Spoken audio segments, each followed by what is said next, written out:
agar diberi kelancaran dalam proses pembelajaran hari ini. Berdoa silakan.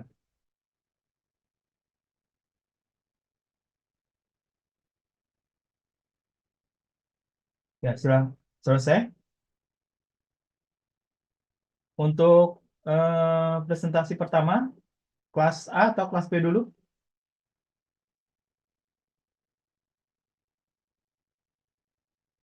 Kelas A dulu. Halo?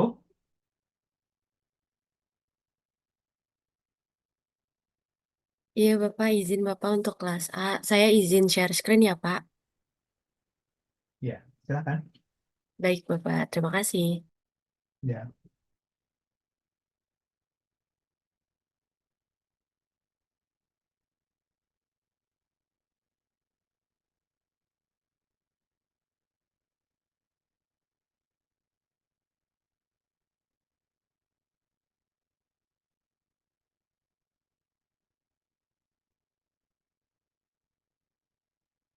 Baik, izin memulai, Pak.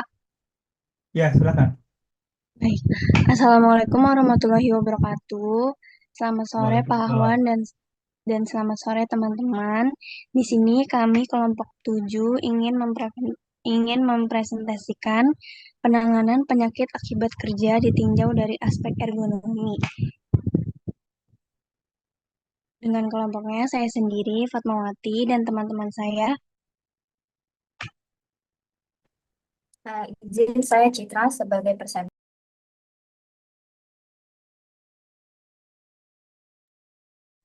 Izin saya Rizka sebagai presentan.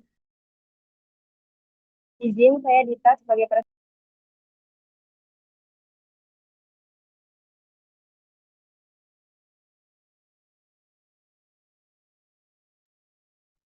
Baik, selanjutnya akan dipaparkan oleh teman saya. Baik, saya Rizka. Izin memulai. Yang pertama ada pengertian dari ergonomi. Ergonomi merupakan sarana dalam menyelaraskan alat, cara, dan lingkungan kerja terhadap kemampuan dan batasan manusia untuk terwujudnya kondisi lingkungan kerja yang sehat, aman, nyaman, dan efisien demi tercapainya produktivitas yang setinggi-tingginya. Tujuan dari penerapannya yang pertama meningkatkan kesejahteraan fisik dan mental melalui upaya pencegahan cedera dan penyakit akibat kerja. Yang kedua, meningkatkan kesejahteraan sosial melalui peningkatan kualitas kontak sosial. Yang ketiga, menciptakan keseimbangan rasional antara berbagai aspek yaitu aspek teknis, ekonomis, antropologis, dan budaya. Nah, dampak penerapan dari ergonomi yaitu good ergonomic is good economic. Artinya, penerapan ergonomi yang baik akan berdampak pada perekonomian yang baik. Selain itu, berdampak positif pada produktivitas dan kenyamanan. Nah, resiko dari ergonomi ini terdapat beberapa faktor yang dapat meningkatkan resikonya pada tempat kerja. Di antaranya yang pertama, postur tubuh yang buruk dapat menyebabkan tekanan pada tulang belakang dan otot. Hal ini dapat menyebabkan sakit punggung dan gangguan pada tulang belakang. Yang kedua, ketinggian meja dan kursi yang tidak sesuai. Maka pekerja akan merasa tidak nyaman dan memaksakan tubuh mereka untuk menyesuaikan. Ini dapat menyebabkan gangguan pada otot dan saraf. Yang ketiga, gerakan yang berulang-ulang seperti mengangkat benda berat atau menggunakan mouse secara terus-menerus dapat menyebabkan kelelahan otot dan gangguan pada syaraf. Nah, selanjutnya penyakit akibat kerja pada tahap awal itu biasanya rasa nyeri dan kelelahan pada anggota tubuh yang terkena terjadi selama shift kerja, tetapi menghilang pada malam hari dan hari libur. Tidak ada penurunan kinerja kerja. Yang kedua, tahap penengah. Rasa sakit dan kelelahan muncul di awal shift kerja dan berlanjut hingga malam hari. Kapasitas untuk pekerjaan repetitif berkurang. Yang ketiga, tahap akhir. Rasa nyeri, kelelahan, dan kelemahan menetap saat istirahat. Ketidakmampuan untuk tidur dan melakukan tugas-tugas ringan. Nah, berikut adalah gangguan yang teridentifikasi faktor resiko kerja dan faktor risiko pekerjaan dan gejalanya. Yang pertama itu ada gangguan tendonitis atau tenosinovitis. Dengan faktor risiko pekerjaan, gerakan pergelangan tangan yang berulang-ulang, gerakan bahu yang berulang-ulang, hiperekstensi lengan yang berkelanjutan, beban yang berkepanjangan pada bahu, dengan gejala nyeri, kelemahan, pembengkakan, sensasi terbakar, atau rasa tumpul di area yang terkena. Yang kedua, gangguan epikondilitis. Dengan faktor risiko pekerjaan rotasi lengan bawah yang berulang atau kuat dan tekukan pergelangan tangan pada saat yang bersamaan, dengan gejala yang sama dengan tendonitis. Yang ketiga, ada sindrom terowongan karpal. Dengan faktor risiko pekerjaan, gerakan pergelangan tangan yang berulang, posisi tangan yang canggung, genggaman kuat, tekanan mekanis pada telapak tangan dengan gejala nyeri mati rasa, kesemutan, sensasi terbakar, pengecilan otot di pangkal ibu jari, telapak tangan kering. Selanjutnya akan dilanjutkan oleh rekan saya. Izin melanjutkan, selanjutnya ada gangguan penyakit The Quervain. Faktor resiko pekerjaannya itu memutar tangan berulang-ulang dan mencekram dengan kuat. Gejalanya itu nyeri di pangkal ibu jari. Terus selanjutnya ada gangguan sindrom outlet thorax, yaitu faktor resiko pekerjaannya itu fleksi bahu yang berkepanjangan, memanjangkan lengan di atas tinggi bahu, dan membawa beban di bahu. Gejalanya nyeri, mati rasa, dan pembengkakan pada tangan. Selanjutnya ada gangguan sindrom leher tegang. Faktor resiko pekerjaannya itu postur tubuh terbatas dalam jangka waktu yang lama. Gejalanya itu nyeri. Selanjutnya ada gangguan sakit punggung bawah. Faktor resiko pekerjaannya itu mengangkat beban berat, postur tubuh yang canggung, getaran seluruh tubuh. Gejalanya itu nyeri. Selanjutnya ada faktor resiko ergonomi. Ada beberapa kategori, yaitu biomekanik, lingkungan kerja, dan organisasional dan psikososial. Pada kategori biomekanik, faktor resiko postur tidak alami, yaitu posisi tubuh yang memutar, membungkuk, atau menjangkau melebihi rentan nyaman tubuh. Yang kedua itu gerakan berulang, aktivitas sama dilakukan berkali-kali dalam waktu lama tanpa cukup istirahat. Yang ketiga, gaya berlebihan, tenaga berlebih saat mendorong, menarik, atau mengangkat dan meninggikan beban otot dan sendi. Yang keempat, pengangkatan manual, yaitu mengangkat, membawa, atau memindahkan beban secara manual tanpa alat bantu ergonomis. Selanjutnya ada postur statis, memahami posisi duduk, berdiri, atau jongkok dalam jangka waktu lama tanpa perubahan posisi. Selanjutnya ada kontak stres, tekanan lokal dari permukaan keras terhadap jaringan lunak tubuh seperti siku, lutut, atau telapak tangan. Selanjutnya ada kategori lingkungan kerja, yaitu ada getaran, yaitu paparan terhadap getaran lokal atau alat tangan atau seluruh tubuh, keadaan berat yang berdampak pada jaringan dan saraf. Selanjutnya ada suhu ekstrim, lingkungan kerja terlalu panas atau dingin dapat memperburuk resiko kerja atau kerja otot dan sendi. Selanjutnya ada pencahayaan yang buruk, mengganggu visibilitas dan menyebabkan postur tidak ergonomis, membungkuk, atau menyipitkan mata. Selanjutnya, kategori organisasional dan psikososial. Maaf terlewat, desain tempat kerja yang buruk, itu pada meja, kursi, atau peralatan yang tidak sesuai dengan ukuran tubuh pekerja menyebabkan ketidaksesuaian postur. Selanjutnya, kategori organisasional dan psikososial itu tekanan waktu, target kerja yang tinggi mendorong pekerja bekerja lebih cepat tanpa istirahat yang cukup. Selanjutnya, beban kerja yang tinggi, volume atau intensitas kerja melebihi kapasitas fisik bekerja. Selanjutnya ada kurangnya kontrol atas pekerjaan. Pekerja tidak dapat mengatur ritme, metode, dan waktu kerja mereka. Selanjutnya ada dukungan sosialnya rendah. Minimalnya dukungan dari atasan atau rekan kerja meningkatkan resiko stres dan gangguan otot rangka. Yang terakhir, monoton atau kurangnya variasi. Aktivitas monoton tanpa variasi menyebabkan kelelahan otot yang spesifik. Selanjutnya ada faktor biomekanik. Yang pertama, postur tubuh saat kerja. Berdasarkan posisi tubuh, postur dapat berupa postur netral, yaitu posisi tubuh alami yang sesuai dengan anatomi manusia. Postur janggal, yaitu kondisi di mana tubuh menyimpang secara signifikan dari posisi netral saat bekerja. Sedangkan berdasarkan pergerakan, postur tubuh dapat dibagi menjadi postur statis, yaitu posisi tubuh yang tidak banyak bergerak, dan postur dinamis, posisi tubuh yang melibatkan gerak aktif.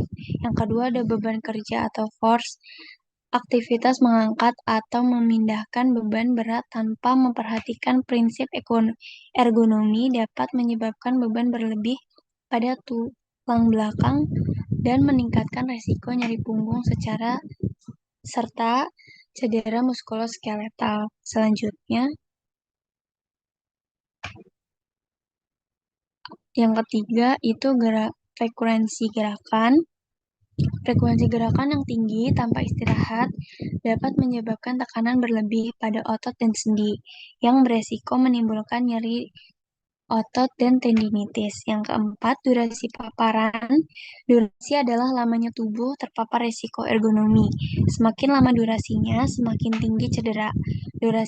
Durasinya dibagi menjadi 3, diantaranya singkat, kurang dari 1 jam per hari, sedang 1-2 jam per hari, lama lebih dari 2 jam per hari.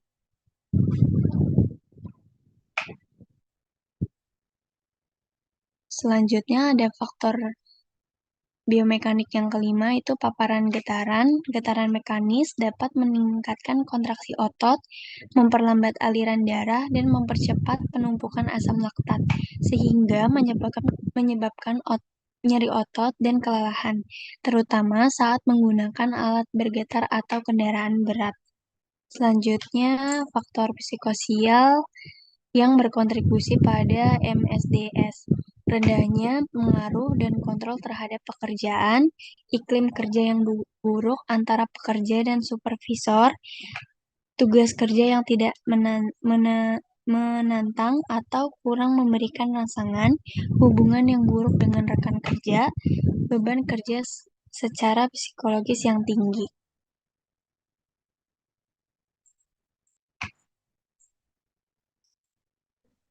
Ya, izin melanjutkan. Selanjutnya yang C itu ada faktor individu. Yang pertama ada usia, kekuatan otot usia 20 hingga 29 tahun menurun seiring bertambahnya usia, dan bila dikombinasikan dengan postur kerja yang tidak ergonomis, resiko muskuloskeletal disorder akan meningkat. Yang kedua ada jenis kelamin. Perempuan lebih sering mengalami keluhan muskuloskeletal, khususnya di pinggul dan pergelangan tangan, karena kekuatan ototnya secara fisiologis lebih rendah dibanding laki-laki. Yang ketiga ada IMT, itu kelebihan berat badan atau obesitas meningkatkan risiko gangguan muskuloskeletal seperti nyeri leher, osteoartritis, dan tendinitis, serta dapat menyebabkan disabilitas dan penurunan fungsi tubuh. Yang keempat itu ada kebiasaan merokok, akan menghambat aliran darah, menurunkan mineral tulang, meningkatkan risiko cedera nyeri, dan memperlambat penyembuhan jaringan. Yang kelima ada kebiasaan olahraga. Kurang aktivitas fisik meningkatkan risiko nyeri otot dan kelelahan. Aktivitas olahraga rutin membantu menguatkan otot dan mencegah muskuloskeletal disorder. Yang keenam ada masa kerja. Masa kerja yang panjang, terutama dalam pekerjaan fisik berat, meningkatkan risiko muskuloskeletal disorder akibat akumulasi beban biomekanik. Selanjutnya ada pengembangan dan penerapan ergonomi dalam Undang-Undang Nomor 23 Tahun 1992 tentang Kesehatan, Pasal 23 mengenai kesehatan kerja disebutkan bahwa upaya kesehatan kerja wajib diselenggarakan pada setiap tempat kerja, khususnya tempat kerja yang mempunyai resiko bahaya kesehatan yang besar bagi pekerja agar dapat bekerja secara sehat tanpa membahayakan diri sendiri dan masyarakat sekeliling. Untuk memperoleh produktivitas kerja yang optimal, sejalan dengan program perlindungan tenaga kerja serta Permenkes Nomor 66 Tahun 2016 tentang Keselamatan dan Kesehatan Kerja Rumah Sakit, Bab 3, Standar Keselamatan dan Kesehatan Kerja bahwa potensi bahaya ergonomi yaitu postur tubuh yang salah dan melakukan pekerjaan yang berulang. Musculoskeletal disorder diklasifikasikan menjadi beberapa stadium menurut Oliveira dan Brown. Menurut Oliveira dibagi menjadi stadium 1, 2, 3, dan 4, sedangkan menurut Brownie dibagi menjadi 3 yaitu stadium 1, 2, dan 3. Selanjutnya akan dilanjutkan oleh rekan saya.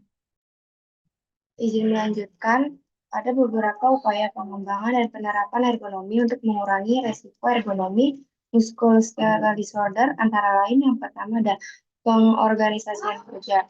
Postur tubuh yang membungkuk atau tidak alami sebaiknya dihindari karena gerakan seperti fleksi ke samping lebih melelahkan dibanding membungkuk ke depan. Posisi kerja yang nyaman adalah yang meminimalkan kontraksi atau statis. Bekerja sambil duduk atau bergantian antara duduk dan berdiri sangat dianjurkan. Gerakan kedua lengan sebaiknya dilakukan secara bersamaan atau berlawanan untuk menghindari ketegangan atau sakit sisi. Gerakan yang berirama juga membantu meningkatkan koordinasi dan efisiensi kerja. Selanjutnya, bangku atau meja kerja. Area kerja harus memiliki tingkat yang sesuai agar pekerjaan dapat dilakukan dengan nyaman dan mudah dilihat dari jarak optimal. Semakin kecil benda yang dikerjakan, maka semakin dekat jarak pandangnya dan semakin tinggi pula posisi area kerja yang dibutuhkan. Peralatan seperti pegangan, handle, dan alat bantu lainnya sebaiknya ditempatkan di meja atau bangku kerja dalam posisi yang memudahkan gerakan fleksi. Untuk mengurangi gerakan statis, disarankan menggunakan penopang pada siku, tangan bawah, atau tangan yang empuk dan bisa disesuaikan agar nyaman bagi pengguna. Lalu ada sikap mengangkat beban. Cara-cara mengangkut dan mengangkat yang baik harus memenuhi dua prinsip kinetis, yaitu beban diusahakan menekan pada otot tungkai yang keluar dan sebanyak mungkin otot tulang di belakang atau tulang belakang yang lebih lemah dibebaskan dari pembebanan. Yang kedua, ada momentum gerak badan dimanfaatkan untuk mengawali gerakan. Selanjutnya, waktu bekerja dan istirahat yang baik bagi pekerja. Pertama, ada lama bekerja. Lamanya pekerja dalam sehari yang baik pada umumnya 6-8 jam. Sisanya untuk istirahat atau kehidupan dalam keluarga dan masyarakat.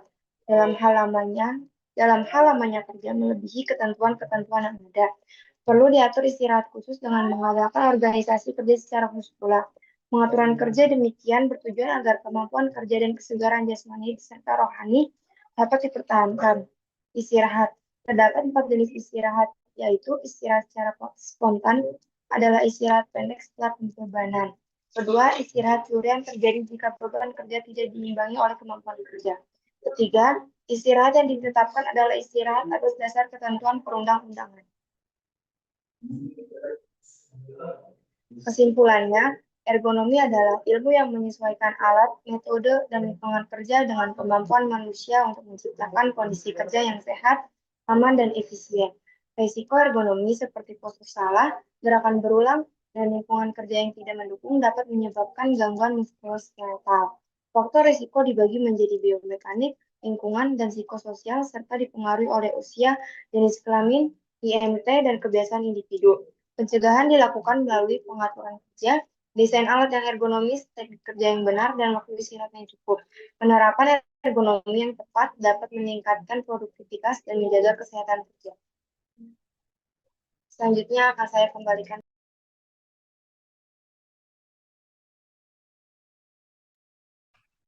Baik, sekian pemaparan materi dari kelompok kami. Adakah yang ingin ditanyakan dari teman-teman? Mungkin lanjut ke kelas B ya. Biar nanti digabung aja pertanyaannya ya. Oke, baik Silakan, Bapak. Mas B. Baik, Pak. Izin share screen ya, Pak. Ya, silakan.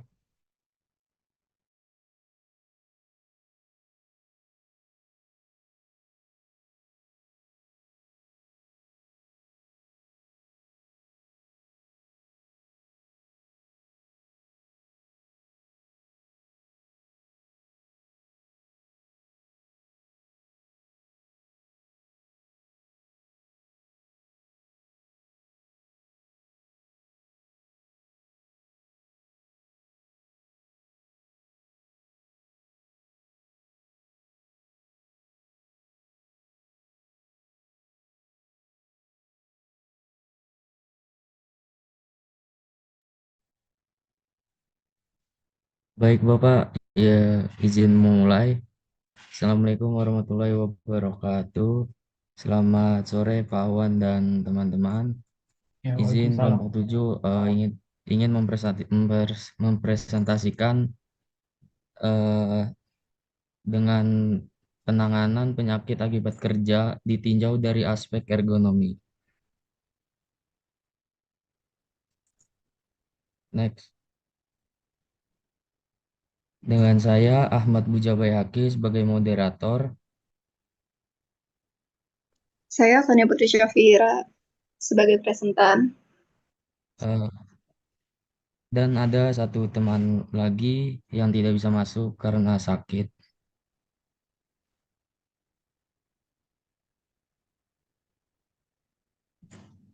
Yang pertama, definisi ergonomi.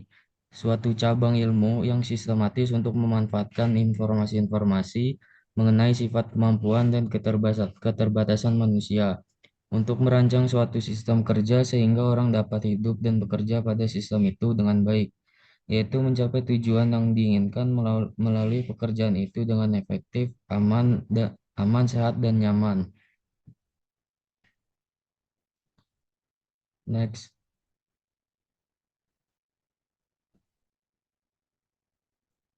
Lalu ada definisi risiko ergonomi, risiko kesehatan yang terkait dengan bekerja dalam posisi tubuh yang salah atau dengan gerakan yang berulang-ulang. Hal ini seringkali terjadi ketika pekerja tidak memperhatikan postur tubuhnya atau tidak diberikan lingkungan kerja yang sesuai.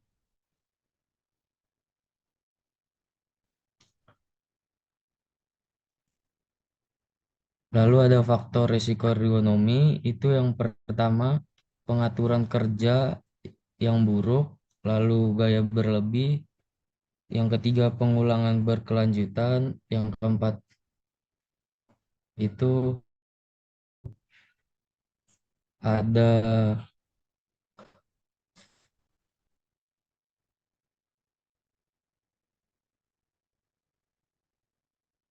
yang keempat itu tekanan langsung berlebih, dan yang terakhir itu posisi tidak bergerak.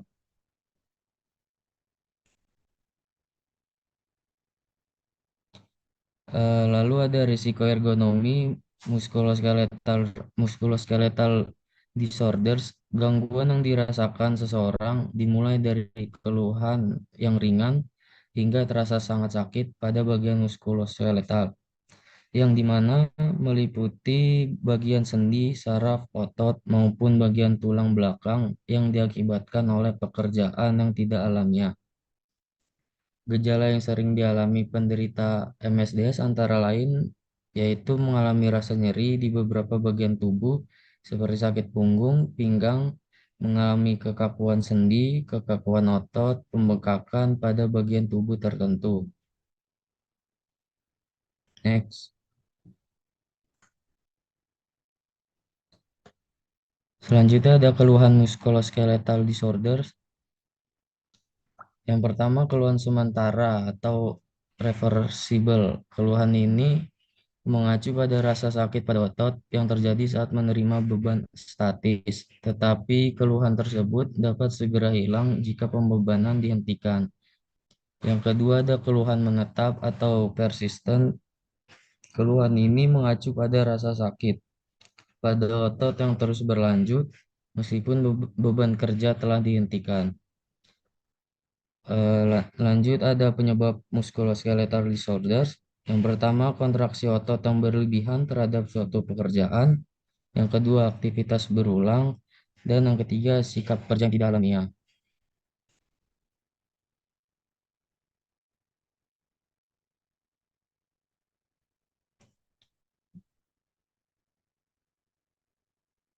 Lalu ada penyakit akibat kerja. Definisi penyakit akibat kerja yaitu penyakit yang timbul penyakit yang disebabkan karena pekerjaan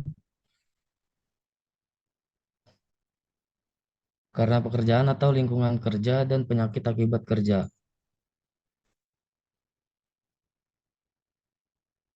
Selanjutnya akan dibacakan oleh rekan saya. Ya, izin melanjutkan. Selanjutnya, penyebab penyakit akibat kerja. Yang pertama, golongan fisik, suara yang menyebabkan pekak. Yang kedua, radiasi, suhu yang terlalu tinggi menyebabkan heat stroke. Penerapan lampu yang kurang baik, misalnya menyebabkan kelainan kepada indera penglihatan. Kemudian yang kedua, golongan kimiawi, yaitu debu, gas misalnya keracunan karbon dioksida, dan H2S. Kemudian larutan yang menyebabkan dermatitis, kemudian awan atau kabut misalnya racun serangga, insecticides, racun jamur, dan yang menimbulkan keracunan.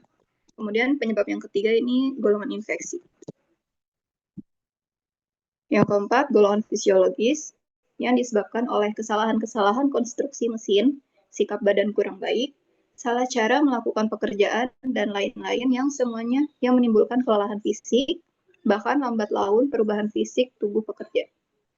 Kemudian yang kelima, golongan mental psikologis terlihat semisal pada hubungan kerja yang tidak baik atau misalnya keadaan membosankan atau monoton. Selanjutnya, jenis penyakit akibat kerja.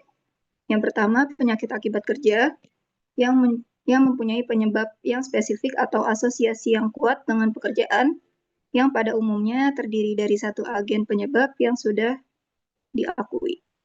Kemudian yang kedua, penyakit yang berhubungan dengan pekerjaan. Penyakit yang mempunyai beberapa agen penyebab, di mana faktor pekerjaan memegang peranan bersama dengan faktor risiko lainnya. Kemudian yang ketiga, penyakit yang mengenai populasi kerja. Penyakit yang terjadi pada populasi pekerja tanpa adanya agen penyebab di tempat kerja, namun dapat diperberat oleh kondisi pekerjaan yang buruk bagi kesehatan. Kemudian penanggulangan, pengembangan, dan penerapan ergonomi untuk mengurangi resiko ergonomi. Yang pertama, pengorganisasian kerja, sikap tubuh membungkuk atau sikap tubuh yang tidak alamiah harus dihindari. Kemudian selalu diusahakan agar bekerja dilakukan sambil duduk. Kemudian yang kedua, tinggi area kerja harus sesuai sehingga pekerjaan dapat dilihat dengan mudah, dengan jarak optimal, dan sikap duduk yang enak. Kemudian yang ketiga, sikap kerja. Tempat duduk harus dibuat sedemikian rupa sehingga orang yang bekerja dengan sikap duduk mendapatkan kenyamanan. Tinggi permukaan atas meja dibuat setinggi siku dan disesuaikan dengan sikap. Yang keempat, proses kerja. Para pekerja dapat menjangkau peralatan kerja sesuai dengan posisi waktu bekerja dan sesuai dengan ukuran antropometrinya. Yang kelima, tata letak tempat kerja. Display harus jelas terlihat pada waktu melakukan aktivitas kerja. Sedangkan simbol yang berlaku secara internasional lebih banyak digunakan daripada kata-kata. Yang keenam, mengangkat beban. Beban yang terlalu berat dapat menimbulkan cedera tulang punggung, jaringan otot, dan persendian akibat gerakan yang berlebihan. Selanjutnya, saya kembalikan ke moderator.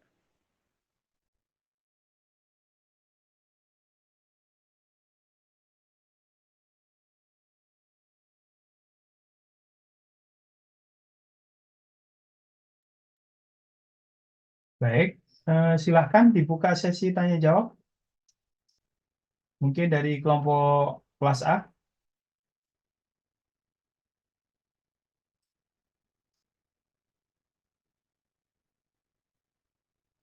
Ini kelas A ini yang nanya boleh kelas B ya. Seluruhnya bisa nanya. Silakan.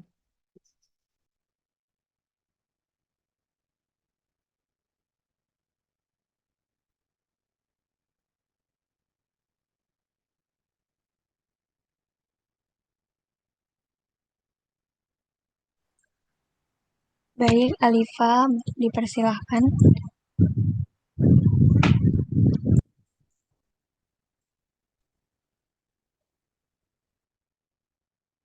Iya, izin mengenali perkenalkan saya Alifa dari kelas B. Izin bertanya pada kelompok A. Tadi kan ada faktor individu, salah satunya adalah masa kerja ya. Nah, apakah dengan konsep kerja shift itu bisa mengurangi dampak untuk terjadinya penyakit ergonomis ini, atau malah menjadi faktor peningkatnya terkena penyakit ergonomis ini? Apakah jelas?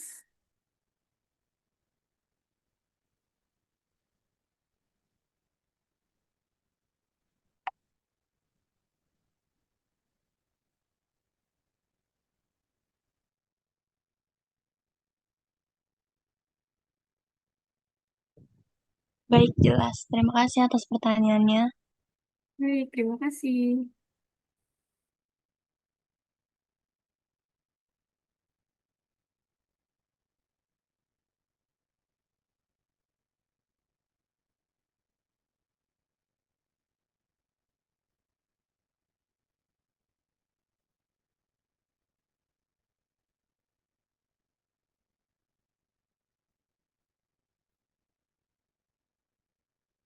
Mungkin langsung dijawab aja kalau yang nanya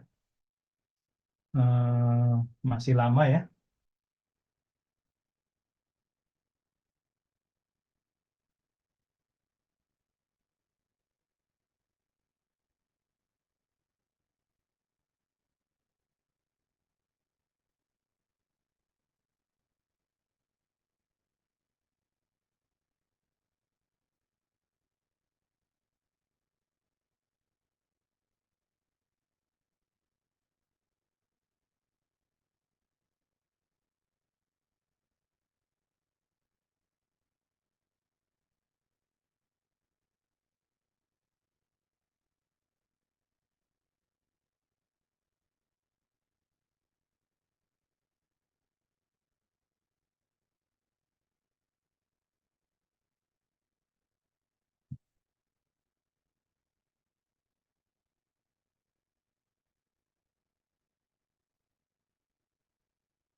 Baik, Alifa, izin menjawab.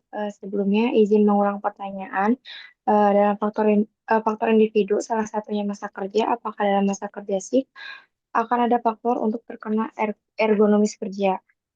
Jawabannya iya, karena masa kerja khususnya dalam sistem shift sangat berpengaruh pada resiko, terutama malam atau rotasi shift yang tidak teratur, yang dapat meningkatkan kelelahan fisik dan mental, mengganggu pola tidur, serta menurunkan kewaspadaan yang akhirnya memperbesar resiko cedera muskuloskeletal dan bisa menyangkut masalah ergonomis lainnya. Apakah cukup? Cukup, terima kasih kelompok.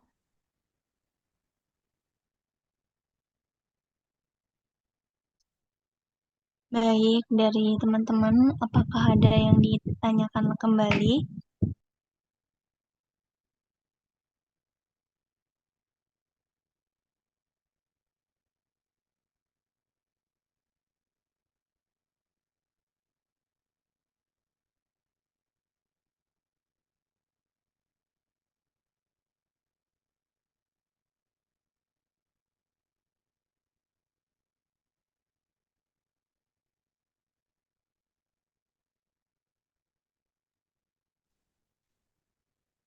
Baik, Putri. Baik, terima kasih atas kesempatannya. Sebelumnya mohon maaf Bapak tidak bisa on cam. Saya Putri dari kelas A, izin bertanya kepada kelompok B. Tadi kan di bagian faktor resiko ergonomi itu sempat dijelasin ya pengaturan kerja yang buruk. Boleh tolong dijelasin nggak maksud dari pengaturan kerja yang buruk itu apa? Apakah dari si jam kerjanya kah? Ataukah dari segi mekanisme cara kerjanya bagaimana? Atau dia dari bagaimana gitu? Terima kasih.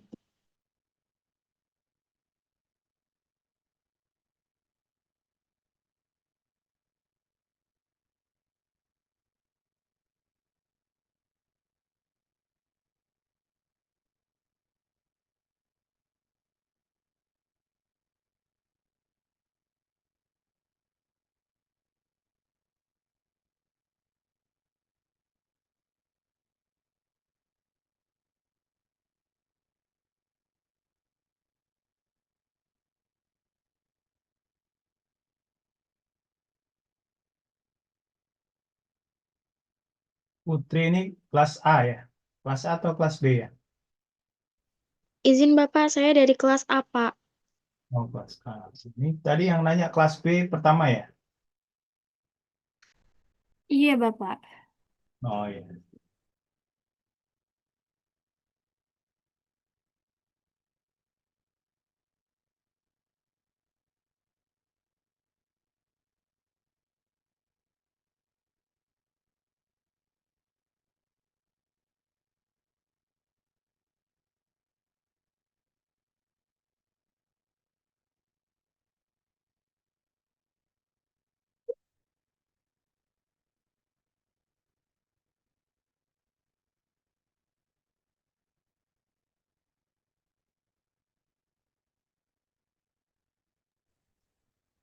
Baik, izin menjawab pertanyaan dari Putri. Sebelumnya, tadi kan pertanyaannya, pengaturan kerja yang buruk itu bagaimana? Apakah dari jam bekerjanya atau dari apa? Jadi, pengaturan kerja yang buruk itu, misalkan seseorang itu bekerjanya melewati jam kerja yang berlebihan atau terlalu lama, tanpa istirahat yang cukup. Kemudian, beban kerjanya tidak seimbang. Tugasnya itu berulang dan terus-menerus. Kemudian pembagian kerjanya ini tidak adil atau tidak sesuai kemampuan. Kemudian secara postur itu tempat kerjanya itu tidak ergonomis. Misalkan kursi atau mejanya itu ketinggiannya tidak pas gitu. Apakah terjawab, Putri?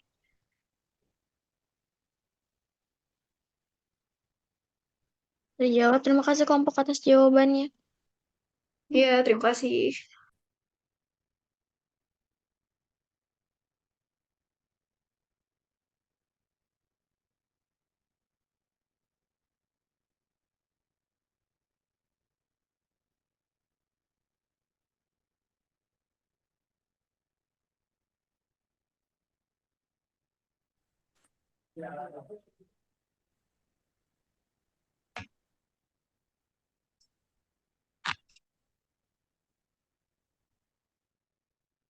Ada yang ingin bertanya lagi?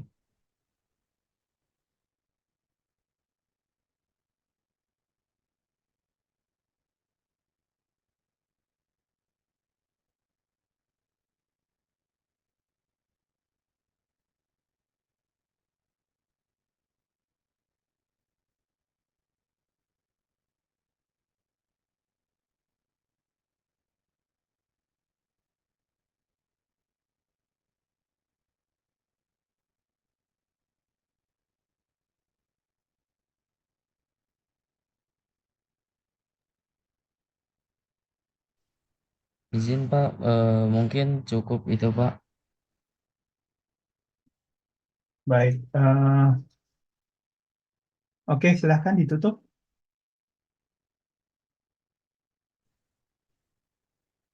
Sekian presentasi dari kelas B. Kurang lebih mohon maaf. Assalamualaikum warahmatullahi wabarakatuh. Kalian kelas A. Baik, izin menutup presentasi dari kelompok kami. Sekian dari kelompok kami. Mohon maaf jika ada kesalahan kata-kata. Terima kasih. Wassalamualaikum warahmatullahi wabarakatuh. Waalaikumsalam warahmatullahi wabarakatuh. Ya, kita beri aplaus dulu kelompok 7 ya dari kedua kelas. Silahkan beri aplaus yang meriah ya.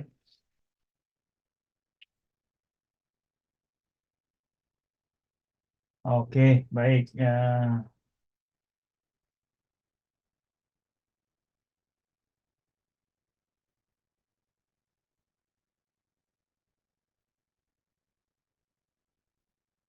Sebelumnya udah pernah membahas tentang Lula dan Reba nggak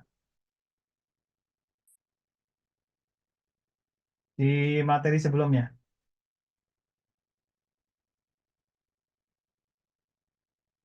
Di materi postur janggal, bahas Lula dan Reba nggak ya?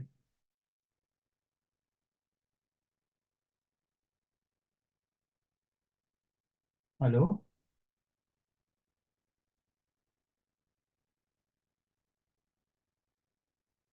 Halo?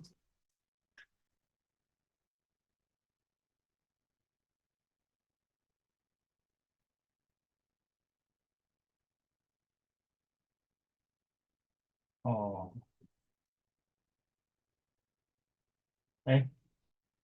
kok selalu nggak pas ya?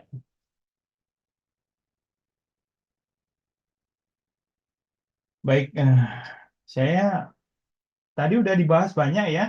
Mungkin saya mengulang lagi materi, tapi ya sekilas saja ya. Nanti kalau ada pengulangan, nah, ya, nggak apa-apa ya. Eh, saya hanya menambahkan sedikit ya, dikit tapi lumayan slide-nya. Nah, tapi nggak semua saya bahas. Oke, ini ada dua topik ya, penyakit akibat kerja dan ergonomi. Jadi kaitannya penyakit akibat kerja dari aspek ergonomi, ya. Oh nggak jalan ya. Oh. Kita bahas penyakit akibat kerja dulu. Sebenarnya penyakit akibat kerja tadi udah dijelaskan ya oleh para kelompok. Jadi dan telah kita bahas juga sebelumnya di apa topik atau tatap muka pertama ya. Ini adalah penyakit ya yang timbul karena paparan faktor risiko di lingkungan kerja ya. Jadi beda dengan penyakit terkait dengan apa kerja ya yang sebenarnya efeknya ke ini ya kompensasi ya. Nah, kalau penyakit akibat kerja ini bisa bersifat akut dan kronis ya. Ini sudah saya jelaskan dulu juga ya. Yang akut itu langsung apa namanya mengenai pasien dan berdampak langsung. Nah, kronis itu menahun. Misalnya ada penimbunan apa bahan ya, bahan zat yang di saluran pernapasan sehingga eh, apa efeknya jangka panjang, misalnya asbes ya. Kemudian PAK ini ya kita singkat aja PAK berkaitan dengan ergonomi ya. Ya ini biasanya jangkanya jangka panjang ya karena efeknya berulang ya. Dan ini termasuk kronis ya penyakitnya. Nah, penyakit akibat kerja ya, ya kaitan dengan muskuloskeletal ini penyebab disabilitas kerja ya secara global. Ini diakui ya dari penelitian berbagai negara ini menunjukkan bahwa musculoskeletal disorder ini sangat tinggi ya dan di beberapa negara ya, industri itu sangat merugikan ya eh, dari pekerjanya banyak yang apa tidak masuk dan pembiayaan untuk penyakitnya juga tinggi. Misalnya saja masalah low back pain misalnya, neck pain misalnya, ya itu pasiennya kalau kondisinya buruk ya pastinya tidak bisa masuk kerja ya. Nah, namun juga gajinya terus jalan dan perusahaan harus mengganti orang untuk melakukan pekerjaan tersebut ya. Nah, fisioterapi ya, fisioterapi ini peranannya sangat penting ya. Dalam ergonomi ya, nanti adik-adik kalau bekerja di puskesmas, sebenarnya ini ergonomi ini masuk dalam ini ya, preventif promosi ya. Jadi, tapi sebenarnya fisioterapi itu lebih lebih banyak ya yang bisa dikerjakan kalau masalah-masalah penyakit akibat kerja, eh, misalnya pada kasus-kasus ya low back pain, neck pain gitu ya. Itu dari mulai kuratifnya bisa nanganin, kemudian dari preventifnya bisa nanganin ya, dari promosinya ya, dari rehabilitasi semua bisa ditangani. Beda dengan kesehatan kerja ya atau K3. Mereka ranahnya hanya preventif dan promotif, ya. Jadi kalau ada adik-adik nanti berpraktek atau bekerja di puskesmas, itu jangkauannya lebih banyak gitu ya. Selain harus melayani kuratif, ya, kuratif di sini kan karena kaitannya dengan apa namanya penyakit-penyakit medis yang harus ditangani, ya, rujukan dari dokter. Selain itu juga nanti harus melaksanakan apa penyuluhan, ya, eh, mendatangi ke apa UKM UKM, ya, itu untuk melakukan edukasi, ya. Salah satunya masalah ergonomi ini, ya. Kalau adik-adik nanti bekerja di puskesmas, ya. Nah, ini penting biasanya untuk apa fisioterapi komunitas, ya. Nah, nanti kalau memang FT komunitas, ya, biasanya kalau FT komunitas itu bahasanya eh, macam-macam, ya, ada pediatri, geriatri, cuma jarang diangkat masalah ergonomi, ya. Nah, kalau ergonomi, ya, kita udah belajar mengenai ergonomi, ya. Ini apa kumpulan dari dasarnya itu integrasi dari beberapa ilmu, baik itu anatomi, fisiologi, psikologi, dan juga desain kerja, ya. Nah, biasanya kalau di kampus-kampus biasanya ergonomi masuk ke teknik, ya, teknik industri, ya. Tapi juga di FKM juga masuk dalam kesehatan kerja, ya. Jadi cuma kalau di teknik bahasan ergonomi itu lebih lebih ke arah ke teknis, ya, desainnya, ya. Tapi kalau di kesehatan masyarakat ergonomi kaitannya dengan apa fisiologi, anatomi, ya, psikologi gitu, ya. Nah, tujuan utama ergonomi itu apa sih? Mengoptimalkan interaksi, ya. Ini di awal juga sudah saya sampaikan bahwa ergonomi itu adalah interaksi antara pekerja, peralatan, dan lingkungan kerja, ya. Nah, interaksi tiga apa eh, tiga apa istilahnya, ya, tiga bahan, ya, tiga baik itu orang atau pekerja, peralatan, dan lingkungannya ini eh, kalau ada tidak keseimbangan, misalnya alatnya tidak sesuai dengan pekerja, misalnya lingkungan kurang mendukung, ini bisa menimbulkan penyakit akibat kerja, ya. Nah, prinsip ergonomi meliputi penyesuaian, ya, antara alat kerja, ya, kemudian beban kerjanya, juga postur kerjanya.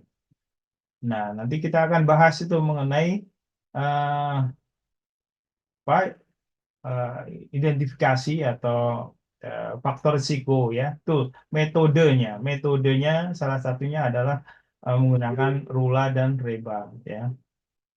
Nah, dalam konteks fisioterapi, ya, ergonomi digunakan untuk merancang intervensi eh, untuk mengurangi beban mekanis pada tubuh, ya. Nah, ini prinsipnya intervensi di sini berbeda dengan ini, ya, berbeda dengan fisioterapi, ya.